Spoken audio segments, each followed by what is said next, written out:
우리나라의 여러 산업 바탕에는 농업이 그 중심에 있다. 인간의 의식주 중에서 가장 기본인 식을 농업이 차지하고 있기 때문이다. 그 식을 책임지는 곳이 바로 농촌이고, 그 농촌이 잘 살아야 뼈대가 튼튼한 나라가 된다. 하지만 현재 농촌 마을은 젊은 층의 감소로 인해 노인들이 대부분인 곳이 많고, 마을 자체가 소멸될 최악의 위기에 봉착해 있다. 그 위기를 이겨내기 위해 우리는 어떻게 해야 할까?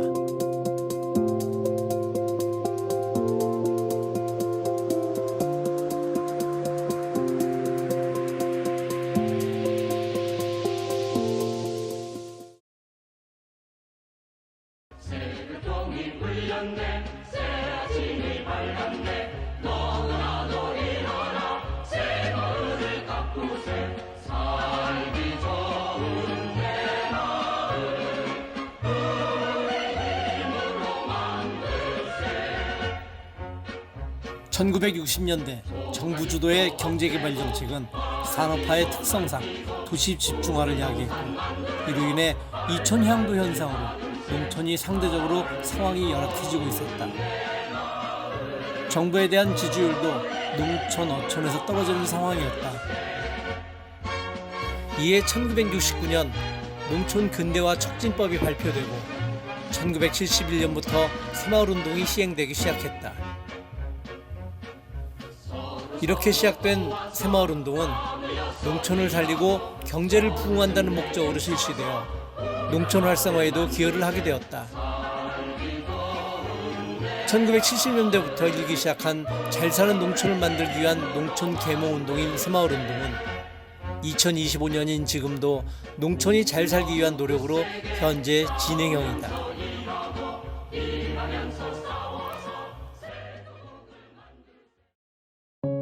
잘 사는 농촌을 위한 우리 농촌의 현실은 다양한 문제점과 함께 이를 해결하기 위한 노력들이 공존하고 있다. 현재 우리 농촌의 주요 현실과 문제점으로는 첫째, 인구 감소와 고령화로 인해 심각한 소멸 위기에 직면해 있다. 이로 인해 지역사회 공동체 기능 약화로 이어지고 있다.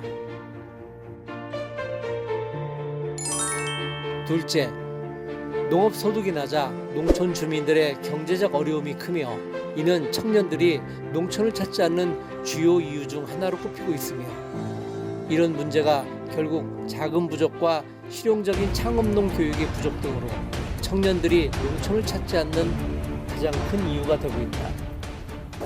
현재 농촌은 고령화 사회로 많이 어렵고 청년들이 감당해야 할 부분이 많이 있습니다.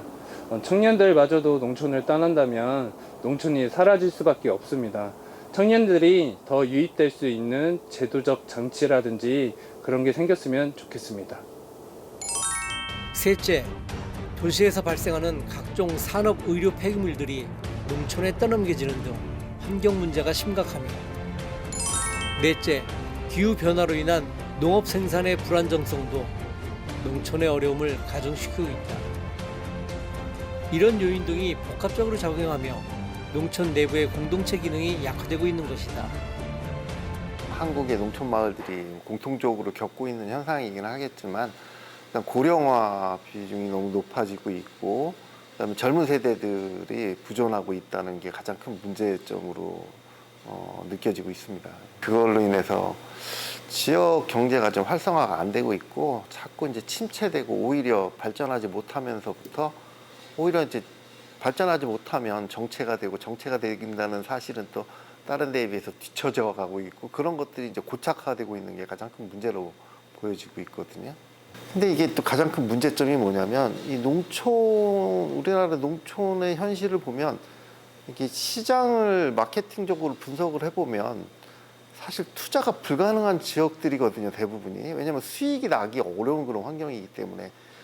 그렇기 때문에 저희가 생각하는 거는, 뭐 주민들이 열심히 하는 것도 중요하지만, 그렇게 실제로 민간에 대한 투자가 사실 굉장히 어려운 환경이기 때문에, 기왕이면 같은 돈을 투자한다면 굳이 시장성이 없는 그런 농촌 지역에 누가 투자를 하겠습니까? 그래서 지자체에서 예산을 계획이라든가 그다음에 이런 것들을 충분히 좀 분석을 해보고 타당성이 있다면 좀 적극적으로 예산을 지원해주는 그런 방법들이 제시가 되지 않으면 활성화하기 어려운 그런 환경에 놓여 있거든요.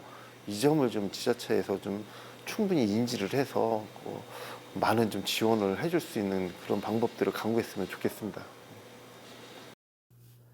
그렇다면 잘 사는 농촌을 만들기 위해서는 어떤 노력과 방안들이 필요할까? 그 첫 번째로는 농촌 공동체의 활성화를 들 수 있다. 농촌 공동체의 변화 양상과 활성화 요인을 분석하고 주민, 행정, 중간 지원 조직 간의 협력 체계를 구축하여 공동체 활성화를 도모해야 한다. 두 번째로는 농촌 생활권의 활성화 방안을 심도 있게 계획해야 한다. 지역의 특성을 반영한 농촌 생활권 활성화 계획과 농업, 농촌 및 식품 산업 발전을 연계한 방안을 심도 있게 계획해야 한다. 세 번째로는 농촌 마을의 6차 산업을 더욱 활성화해야 한다.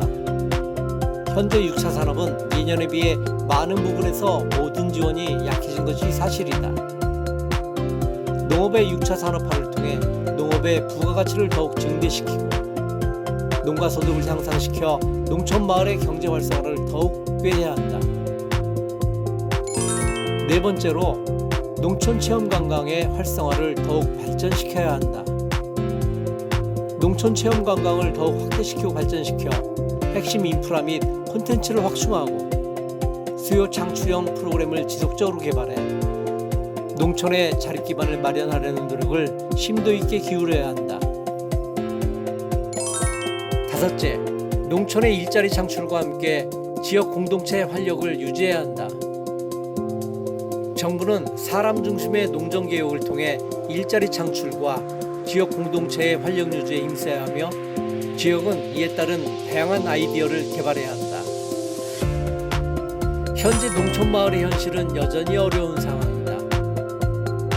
농촌에 농민만 사는 것이 아니고 농민도 농사만 짓는 것이 아니라는 인식을 바탕으로 농촌을 누구나 살고 일하며 쉬는 열린 공간으로 바꿔야 할 것이다. 이를 통해 행복한 농촌 마을, 젊은이가 살고 싶은 농촌 마을, 귀농 귀촌이 하고 싶은 농촌 마을로 특히 당진의 농촌이 충남 농촌 마을의 선도 도시로 성장하는 데 자리매김을 할 수 있다.